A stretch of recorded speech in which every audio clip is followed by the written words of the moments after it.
అందరికీ నమస్తే. నిన్న హరీష్ రావు ఇంటికి కేటీఆర్ పోవడం అదంతా మనం చూసినాం. ఈరోజు పేపర్లో వచ్చిన వార్తలు కూడా చూసినాం. ఈరోజు మళ్ళీ పోయిండు. ఈరోజు మళ్ళీ హరీష్ రావు ఇంటికి కేటీఆర్ పోయిండు. తర్వాత ఒక కీలక సమావేశం జరిగింది. కొంతమంది ఉద్యోగ సంఘాల నేతలు, గతంలో టీఎన్జిఓ అధ్యక్షులుగా పనిచేసిన వాళ్ళు, టీజీఓ అధ్యక్షులుగా పనిచేసిన వాళ్ళు, వాళ్ళంతా కలిసి ఒక సమావేశం అయింది. ఒక లంచ్ మీటింగ్ అయింది. లంచ్ చేసిండ్రు. దాదాపు 2.5 అవర్స్ సమావేశం జరిగింది అక్కడ. ఒక పక్క నిన్న జరిగిన సమావేశం వైబ్రేషన్సే చాలా వైబ్రెంట్గా కనిపించినాయి. ఎందుకంటే వాళ్ళ మీటింగ్లు వాళ్ళు పెట్టుకుంటే దానికి పెద్దగా వాళ్ళ party meetings, inner party meetings చాలా చాలా జరుగుతూ ఉంటాయి. కాకపోతే ఈ మధ్య సోషల్ మీడియాలో రకరకాల ప్రచారాలు జరగడం, అవి కరెక్టే అని కాంగ్రెస్ నేతలు వాటిని ఒత్తి పలుకుతూ ఉండడం, తర్వాత బీజేపీ నుంచి కూడా అట్లాంటి రెస్పాన్స్ రావడం, సేమ్ టైం హరీష్ రావు మొన్న కేటీఆర్ నాయకత్వంలో కూడా పనిచేయడానికి నాకేమీ అభ్యంతరం లేదు కేసీఆర్ చెప్తే అని చెప్పడం, ఇవన్నీ జరిగిన తర్వాత ఈ మీటింగ్స్ జరుగుతూ ఉన్నాయి. యాక్చువల్గా నిన్న దాని మీద కాంగ్రెస్ నేతలు కూడా స్పందించారు. అసలు వాళ్ళ ఇంటర్నల్ మీటింగ్ మీద, వాళ్ళు సమావేశం కావడం మీద కాంగ్రెస్ నేతలు, అది కూడా ముఖ్యమైన నేతలు స్పందించడమే ఒక స్ట్రాటజీ మిస్ అయినట్టుగా కనిపిస్తుంది. అసలు ఏంటి స్ట్రాటజీ మిస్ అయింది, ఇవన్నీ మాట్లాడకన్నా ముందు సిగ్నల్ టీవీ సబ్స్క్రైబర్స్ అందరికీ థ్యాంక్స్. కొత్త వాళ్ళు, కొత్తగా చూస్తున్న వాళ్ళు సబ్స్క్రైబ్ కూడా చేసుకోండి. కిందనే సబ్స్క్రైబ్ బటన్ కూడా ఉంటుంది.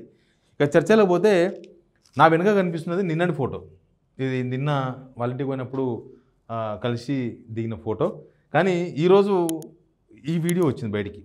ఈరోజు ఈ వీడియో ఏంటంటే కేటీఆర్ హరీష్ రావు ఇంటికి పోతున్న వీడియో. ఈరోజు ఒక కీలక సమావేశం జరిగిందన్న కదా, ఆ కీలక సమావేశానికి ముందు హరీష్ రావు ఇంటికి పోతున్నట్టు వీడియో ఎవరో తీసి పెట్టినారు. బట్ సోషల్ మీడియాలో వచ్చింది కాబట్టి మనం కూడా తీసుకున్నాము.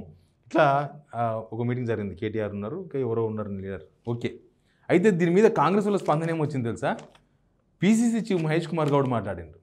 పీసీసీ చీఫ్ మహేష్ కుమార్ గౌడ్ ఏమంటారంటే, బీఆర్ఎస్లో ఇంకా అంత చీలికలు అయిపోయింది, నెక్స్ట్ ఎలక్షన్స్లో అసలు బీఆర్ఎస్ఏ ఉండదు అని పీసీ చీఫ్ ఒక స్టేట్మెంట్ ఇచ్చిండు. తర్వాత నిన్న డోర్నకల్ ఎమ్మెల్యే మాట్లాడిండ్రు. నిన్ననే హరీష్ రావు మీద కేటీఆర్కి ఇంత ప్రేమ వచ్చిందా, అసలు హరీష్ రావు ఇంటికి ఎట్లా పోతాడు కేటీఆర్, అసలు వాళ్ళ పార్టీ, వాళ్ళిద్దరూ పార్టీలో అగ్రనేతలే.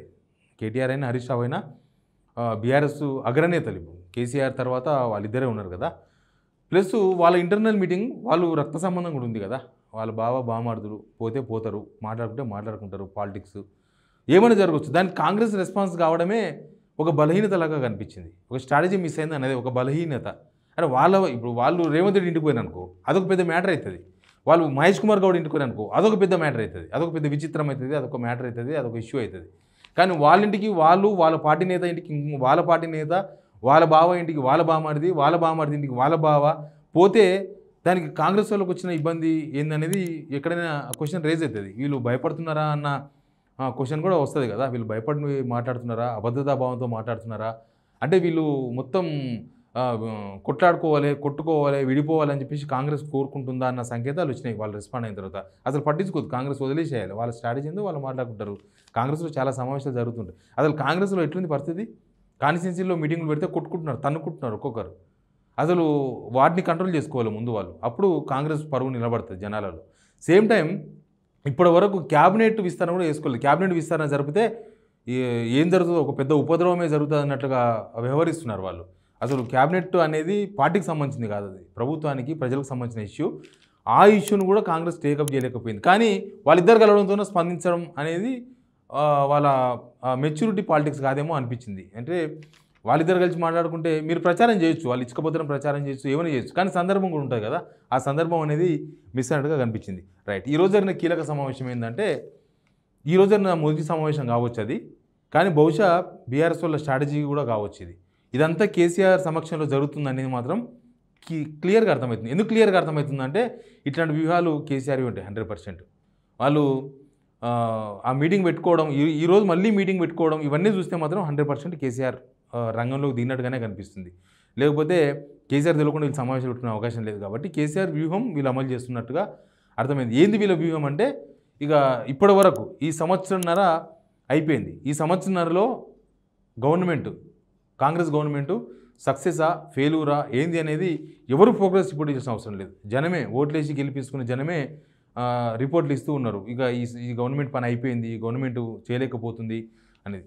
సరే జనం ఏమని అనుకొని కనీసం పార్టీలో ఉన్న పెద్దలు, ప్రభుత్వంలో ఉన్న పెద్దలైనా ఒక స్టాండర్డ్గా అవును జనాలలో అసంతృప్తి ఉంటే ఉండొచ్చు, కానీ మేము దాన్ని పోగొడతాం, దాన్ని చేస్తాం, దాన్ని ఛేదిస్తాం, అసలు మేము నెక్స్ట్ మళ్ళీ ప్రతిపక్షాలకు బీఆర్ఎస్కు బీజేపీకి ఎవ్వరికి అవకాశం ఇయ్యం, అసలు మాదే నిలబడుతుంది అని చెప్పే ధైర్యం చెప్పాల్సిన నేతలు కాడి వదిలేసి అసలు ఇక తెలంగాణ రాష్ట్రమే ఒక ప్రమాదంలో ఉన్నట్లుగా, ఇంకా తెలంగాణ రాష్ట్రం భవిష్యత్తు ఏందో అసలు ఒక పెద్ద క్వశ్చన్ మార్క్ లాగా, అసలు ఇంకా తెలంగాణ రాష్ట్రం ఇక అయిపోయింది, దీని మసాలా అయిపోయింది తెలంగాణ రాష్ట్రంలో అని అర్థం వచ్చేటట్లు అప్పులు పుడతలేవనో, అప్పుల పాలైనమనో రకరకాల వ్యాఖ్యలు చేయడంతోన వాళ్ళకేం కాలే, పాలిటీషియన్స్ ఏమైనా మాట్లాడవచ్చు, కానీ తెలంగాణ భవిష్యత్తుకు ఒక మరకలాగా ఏర్పడ్డది.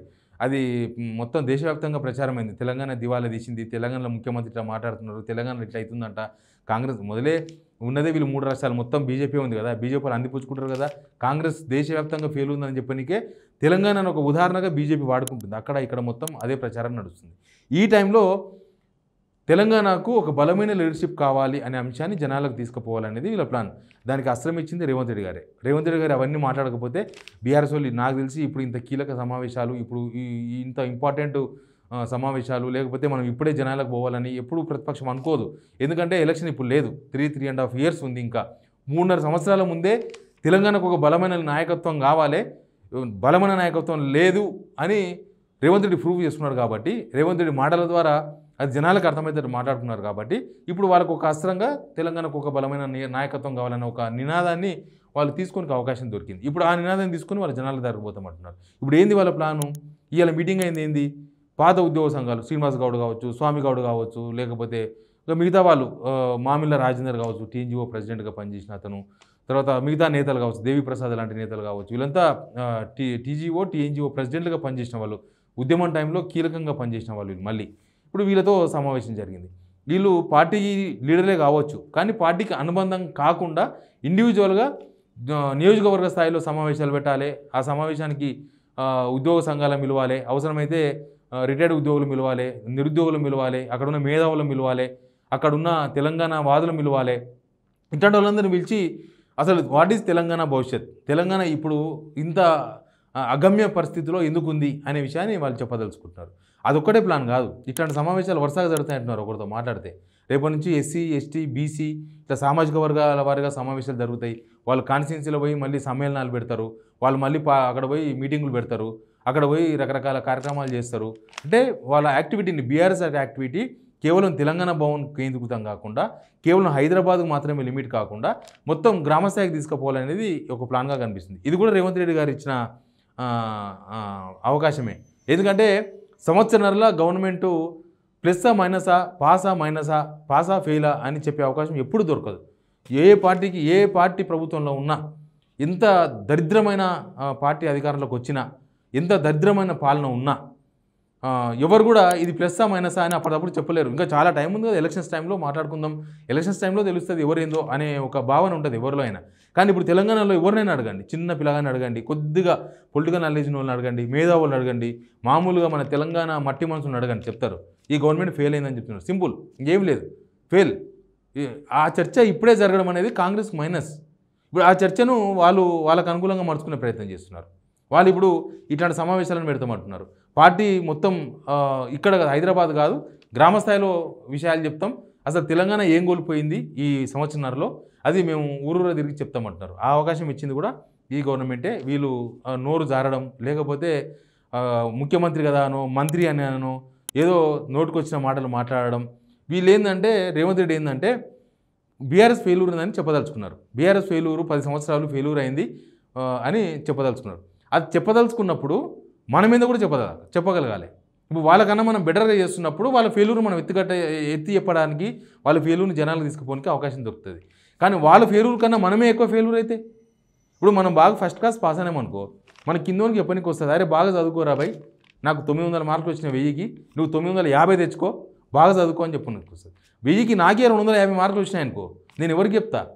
నేను 400 వచ్చినాయనో 500 వచ్చినాయనో, ఏంది నీకు 1000 మార్కులకు 500 మార్కులు వచ్చినాయి అని అనగలడా? ఆయన ఒక మాట అన్నాడు అనుకో, నీకు 250 మార్కులు వచ్చింది, ఇవే మాట్లాడతావని. ప్రస్తుతం రేవంత్ రెడ్డి పరిస్థితి అదే. సిచ్యువేషన్ని అర్థం చేసుకోకుండా రేవంత్ రెడ్డి అనవసరమైన మాటలు మాట్లాడడంతోన ఈ తెలంగాణలో ఒక బలమైన నాయకత్వం కావాలని నిజంగా కింది స్థాయిలో జనం కూడా కోరుకుంటున్నారు. తెలంగాణకు బలమైన నాయకత్వం లేకపోవడంతో ఇట్లాంటి పరిస్థితులు వచ్చినాయా?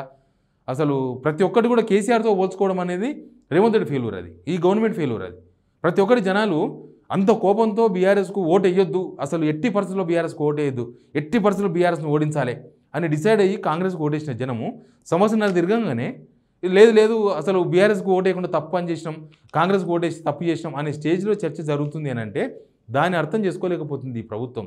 ఆ విషయాన్ని వాళ్ళు క్లెయిమ్ చేసుకునే ప్రయత్నాలు చేస్తున్నారు. 2023 ఎలక్షన్స్ ముందు కాంగ్రెస్ అధికారంలోకి రావాలని కోరిన మేధావులు కావచ్చు, లేకపోతే కొన్ని ఇండివిజువల్ ఉద్యమ సంస్థలు కావచ్చు, తెలంగాణ వికాస సమితి లాంటివి కావచ్చు, ఇంకా ఏమైనా కావచ్చు కాక, అవన్నీ కూడా ఇప్పుడు కాంగ్రెస్తో డిస్కనెక్ట్ అయ్యి ఉన్నాయి.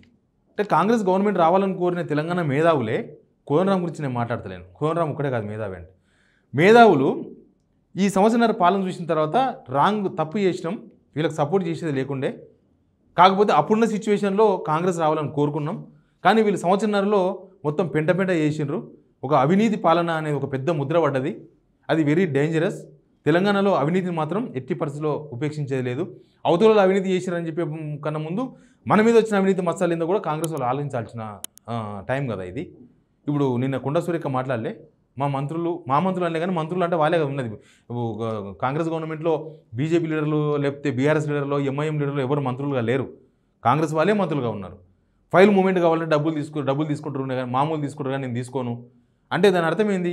కాంగ్రెస్ గవర్నమెంట్లో అవినీతి పెచ్చు వీరింది అనేది మాత్రం చాలా క్లియర్గా అర్థమవుతుంది.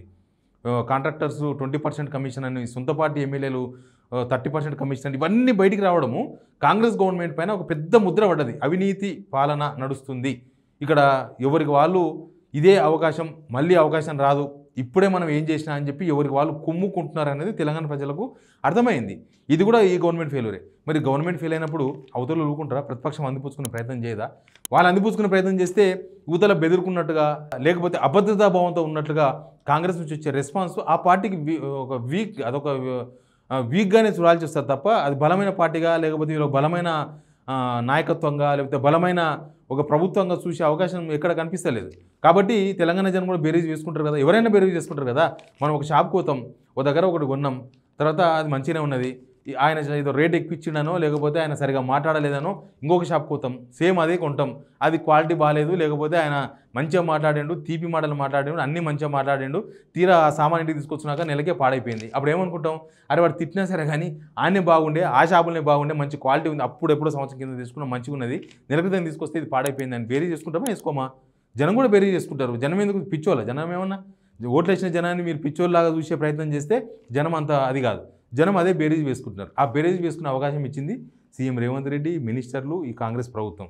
కాబట్టి ఇప్పుడు బీఆర్ఎస్ వాళ్ళు ఒక స్టాండ్ తీసుకొని ఒక బలమైన నాయకత్వం అనే ఒక స్టాండ్ మీద తెలంగాణలో మళ్ళీ ఉద్యమం ఎట్లా జరిగిందో, ఉద్యమ కాలంలో ఎవరైతే మద్దతు తెలిపినో వాళ్ళందరినీ కూడా తీసుకొని మళ్ళీ ఒక సమ్మేళనం లాంటిది చేద్దామని చూస్తున్నారు.